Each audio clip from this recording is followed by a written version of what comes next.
Come and listen to my story about a man named Jed. A poor mountaineer, barely kept his family fed.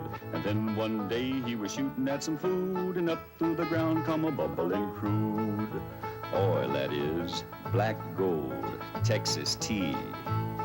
Well, the first thing you know, old Jed's a millionaire. The kinfolk said, Jed, move away from there. Said, California is the place you ought to be. So they loaded up the truck and they moved to Beverly Hills, that is, swimming pools, movie stars. The Beverly Hillbillies.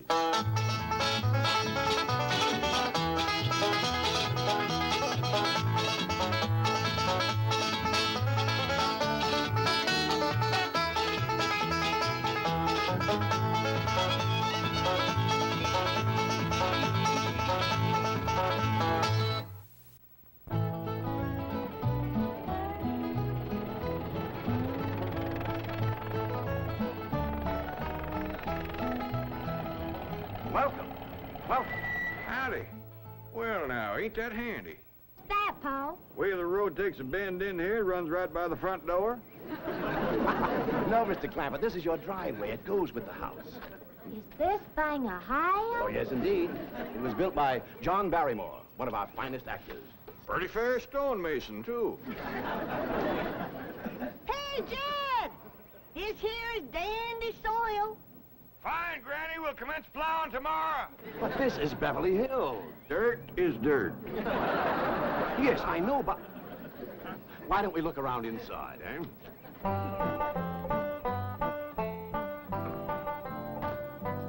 Well, here we are. I hope you're going to like this place I picked out for you. It may be a trifle larger than what you're used to, but I feel a man with $25 million in my bank should live in a manner that... Come in, this is your home.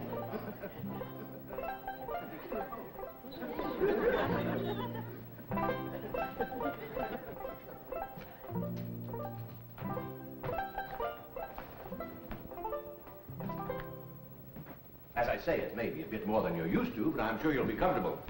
Now, my secretary will be over right away to help you with the hiring of servants or whatever problems you may have. She's a very efficient girl, Miss Hathaway. Jed? Jed?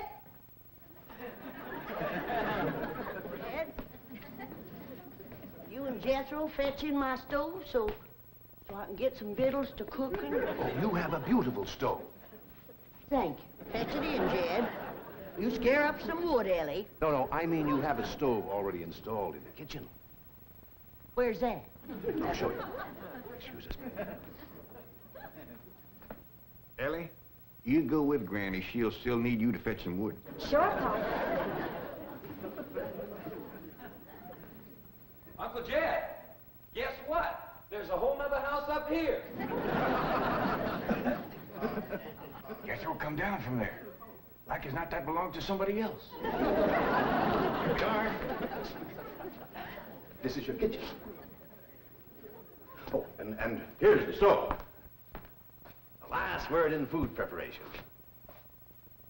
And speaking of food, you'll find everything you could possibly want stored right in here. See? Huh? Well, I'll leave you ladies to your culinary delights. Au revoir. Bon appetit. Talks gibberish. You seem to set a great deal of store in this here stove, Granny. Well, we'll see.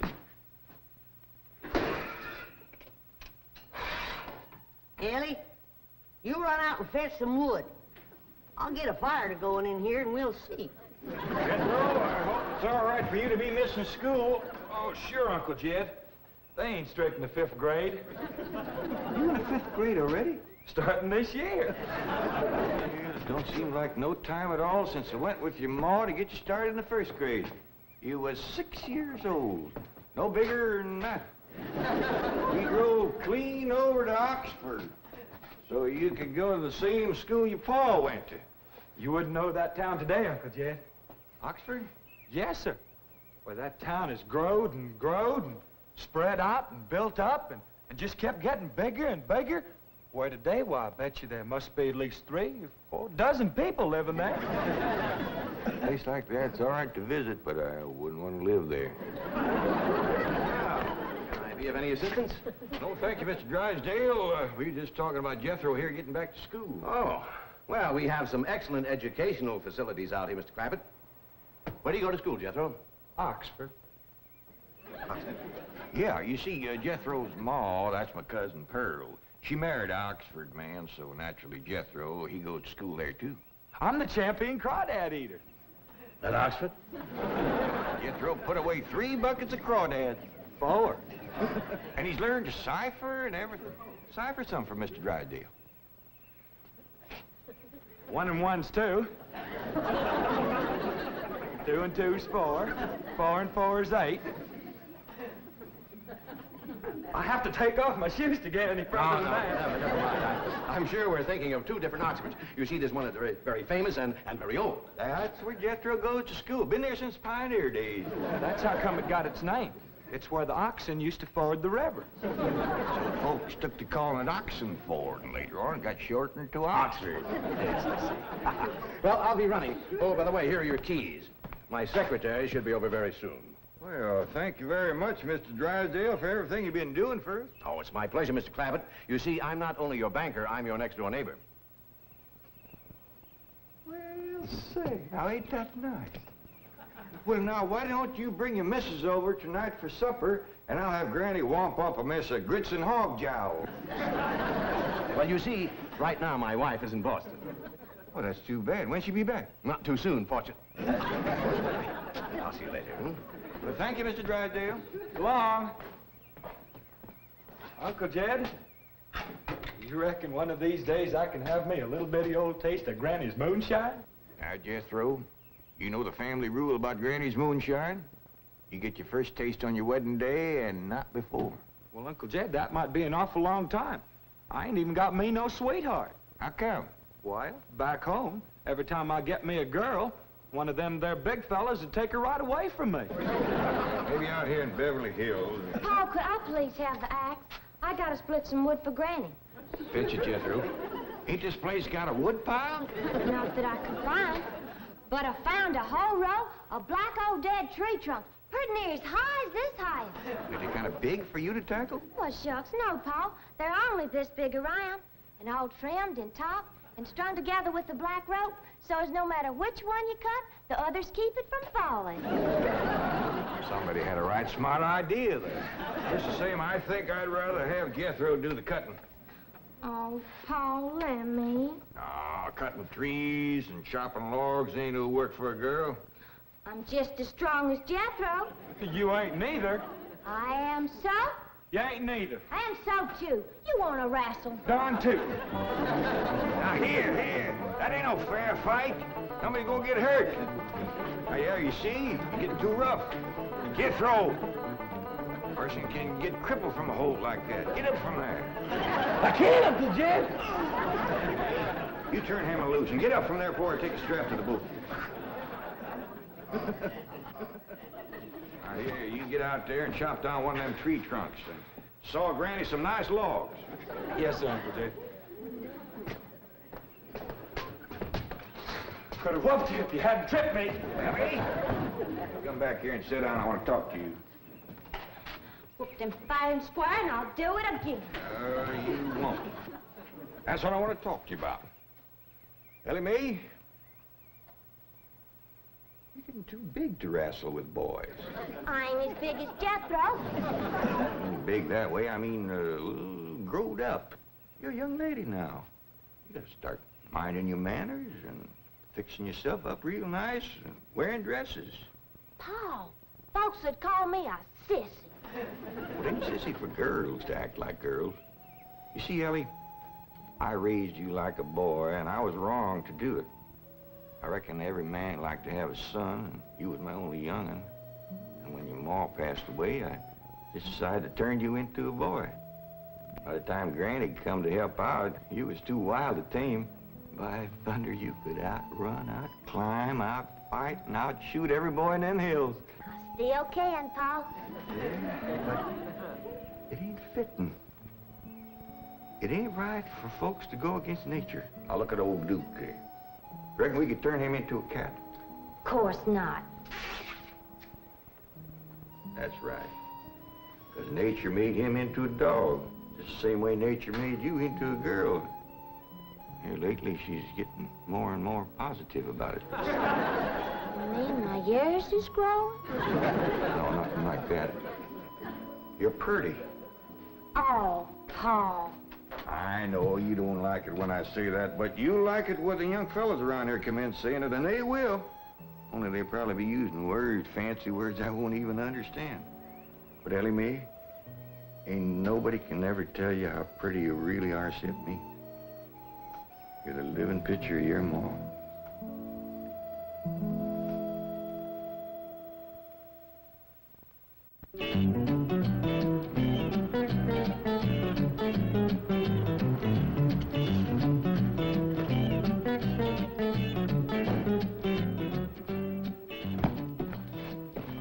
You still here? I thought you were going up to the Clampett estate. I didn't think it prudent for us both to be absent simultaneously. In the event of crises... The only crises you have to worry about right now is keeping Mr. J.D. Clampett happy. Now get up there. Tell me, how did you like the flamingos?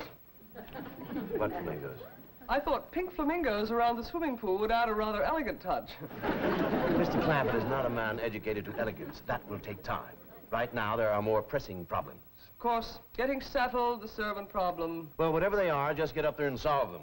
Now, J.D. Clampett is this bank's largest depositor, and I'm making his satisfaction your responsibility. I accept the mantle of responsibility with which you have cloaked my shoulders. And I shall so conduct myself that if this great financial institution shall last 1,000 years, people will still say, this was their finest hour.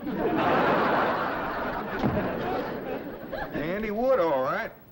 Got a lot of pitch and tar in it. Ought to burn real good. Yeah. That flimsy grate holds up. Granny, this is the top of that tree trunk. You want I should split it up, too? No, just leave it outside. Yes, sir.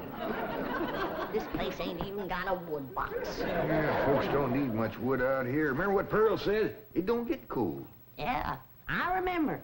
It might not get cold in the day, but it sure freezes solid at night. How you know? I'll show you how I know. Every bit of food in this here storage bin is froze harder than a rock. Yes. Look.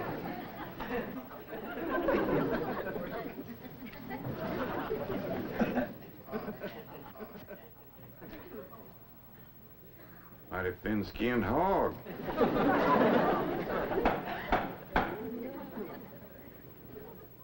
But I'll be doggone. Take me 2 days to thaw out that ham before I can ever cook it.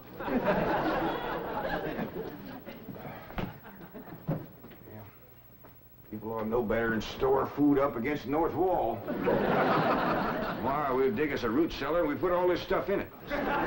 Jethro, go on out there and catch us a chicken. Okay, Uncle Jay. How you know we got chickens? Place this size is bound to have chickens. They ain't all froze today.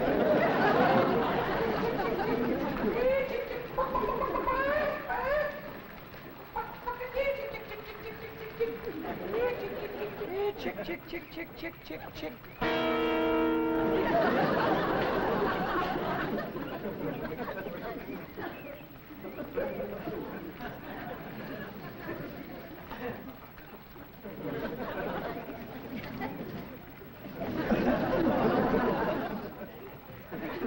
Are you a chicken?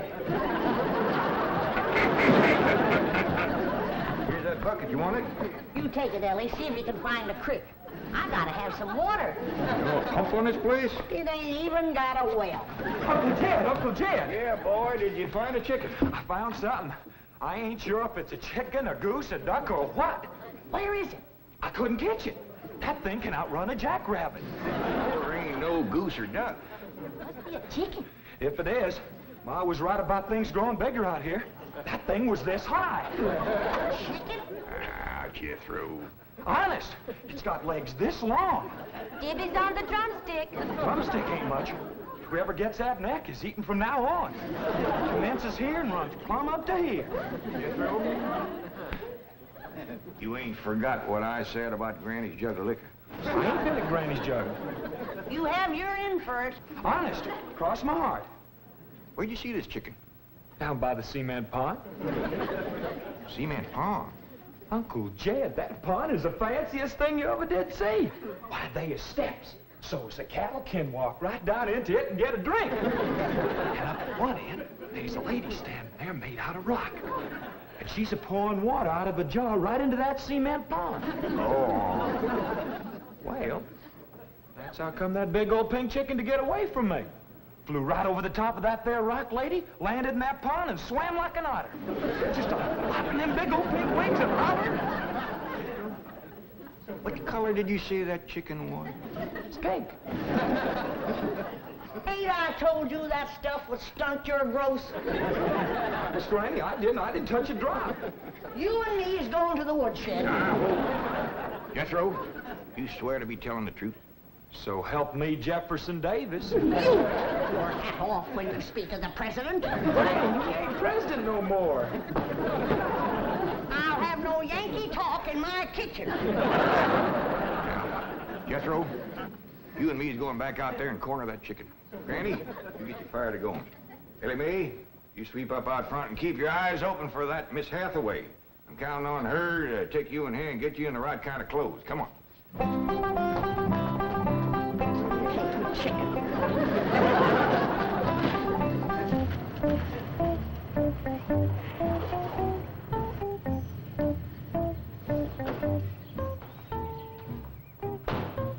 You there, young man? I ain't a young man, but I sure do thank you for thinking so. Good heavens, you're a girl. Yeah. I'm Jane Hathaway, executive secretary to Mr. Drysdale. And you, I take it, are a domestic of some sort? Cleaning girl, housemaid?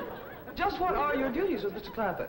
Well, he sent me out here to sweep up, but he said you'd take me in hand and get me in the right kind of clothes and everything. Indeed, I shall. We have a complete servant's wardrobe from chef to chauffeur.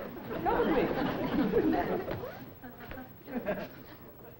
What in the name of Thomas Chippendale is this? Has Mr. Clampett seen this disgraceful and unsightly mound of debris? Oh, yes, ma'am. This is all his.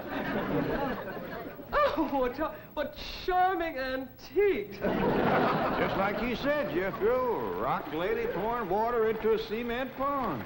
Yes, sir. And over there's where I seen that great big pink chicken. Only thing is, it don't sound like a chicken. It makes a kind of hollering noise.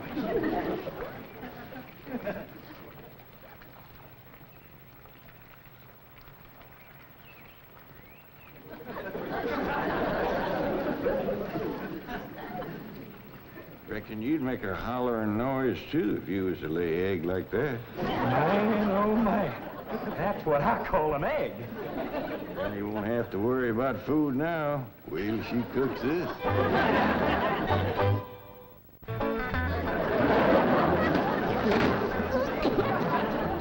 That blamed city stove don't draw worth nothing. Granny, look at this egg. What's all the smoke? Stove don't work. Probably just a stuffed-up flue. Ain't got a flue, ain't even got a stovepipe. Well, I'll get the shovel and a hoe and rake it out of there. You keep this egg.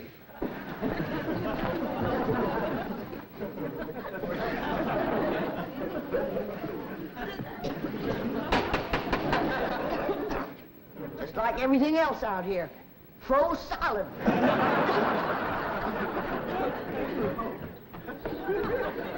Really, my dear, you look quite charming. Well, I feel like a dead blamed fool. Oh. Just a moment. Yes, stop now. I'll be right back. Oh, that was my pa. I take it he's a gardener. Oh, yes, ma'am. Pa just can't wait to commence gardening. Apparently. However, as though I admire his enthusiasm, I must forbid him access through the main entrance. Now, tell me about the rest of the staff. Is there a chauffeur? A what? Someone who does the driving. Oh, yes, ma'am. That's Jethro. Of course, I don't reckon he can stay around very long. He's got to get back to Oxford and go to school. Oxford? He attends Oxford University? Well, he just calls it school. Pa went to school there, too. Oh, yes. Old school time. Great pride, those Oxford men. Sorry I couldn't stop before. Granny was having trouble in the kitchen. Pa, do I have to wear this here stuff that Miss Hathaway... No, now, there can be no appeal from Mr. Clampett's orders. Thank you, ma'am. Glad to see you taking a firm hand. Ellie Mae, that's right pretty. Makes you look taller. She's got me walking on pegs. We'll run in and show Granny. And get rid of those old clothes, dear. Granny, I presume, is the cook. Yes, ma'am, but she ain't too happy about it right now. I shall deal with her directly. Now, let's see. Maid, gardener, cook, chauffeur. Oh, I understand Jethro is an Oxford man. You bet he is. I'm quite anxious to meet him. Don't blame you. Fine-looking young feller. Single, too. And he's on the lookout for a girl. I am only interested in the intellectual rapport which I would naturally have with an Oxford man. I presume he went to Eton as a boy. If I know Jethro, he went to Eton the minute he was born. Yes, of course. I suppose his father matriculated him. I kind of think maybe it was his ma. Oh, well, no matter. At any rate, he's an Eton man. That he is. Matter of fact, Jethro won the Eton championship. How marvelous. What was he champion of? Eton. Yes, I know. But what was it? Cricket? Oh, no, it was crawdad. I don't think even Jethro'd eat crickets. I was referring to the game of cricket. Gillian, where's the axe? I'll fetch it, Granny. You talk to Miss Hathaway. And just why does Cook need an axe? I've hit this with everything I could lay a hand to. I even whopped it with an iron skillet. You are supposed to hit it with a croquet mallet. All right, where is it? I don't think I'll tell you. There is a time for work and a time for play. Now then, what are we cooking for Mr. Clampett? Well, I don't know what you're cooking him, but if he wants any victuals from me, somebody better shoot a possum. Possum? You got a better idea? But of course, a nice big fluffy souffle. All right. You shoot it and you skin it. You don't even know what a souffle is. What kind of a cook are you? I'm a cook with a stove that don't draw, food that's froze solid, chickens that can't be caught, eggs that can't be broke, and a smart alecky city woman telling me my business. That's what kind of a cook I am. Mind your tongue, little woman. I can have your job. You sure can, and the sooner the better. Jethro's coming, and just wait till you see what he's got. Thank heaven. Now I can have an intelligent conversation. Look, Granny, I got that big chicken. I hope it ain't as tough as its egg. That is a flamingo. Oh, no, ma'am. That's my nephew, Jethro. Jethro, say hello to Miss Hathaway. Howdy, ma'am. This the ding dangest chicken you ever did see. You go to school at Oxford? Yes, ma'am. I'm in the 5th grade. Stop dragging and wring that chicken's neck. Ellie Mae! No, stop, you barbarians.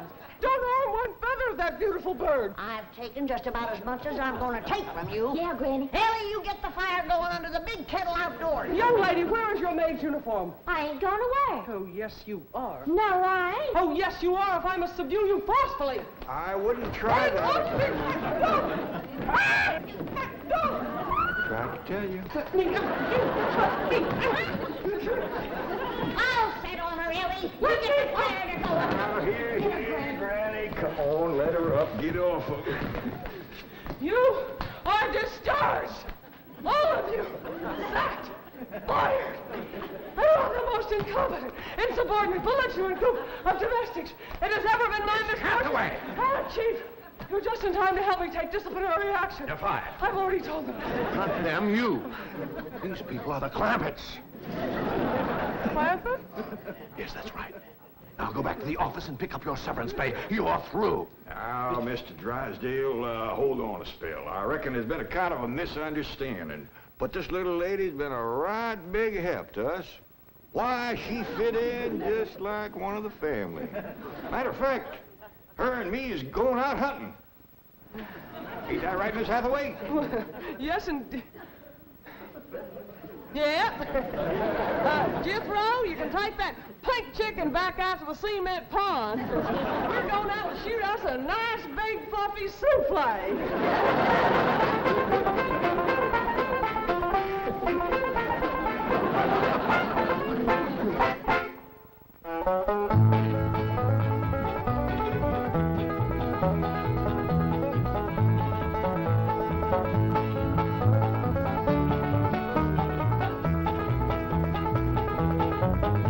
Well, now it's time to say goodbye to Jed and all his kin. And they would like to thank you folks for kindly dropping in.